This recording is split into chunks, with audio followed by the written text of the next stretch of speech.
A lot of women ask me about activity and exercise after they have the baby. They want to get back to their former self, or they want to feel better, they want to shed some of this weight that they put on during pregnancy. I like to tell my patients that the activities that you should avoid really are dependent on how the birth went. I mean, what is your physical condition after the birth?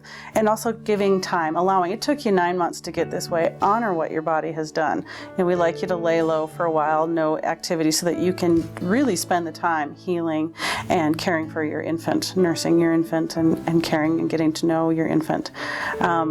We start out with exercise about 4 to 6 weeks postpartum, that's after having a baby, so that you can ease your body into this. And there are still hormones that make your joints and tendons really loose, and so your risk for injury increases. So we start out slow and return to normal activity.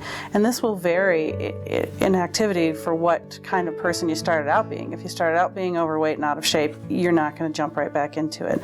People who are really fit before, during pregnancy are going to jump back a little bit quicker and able to do more than their sedentary counterparts.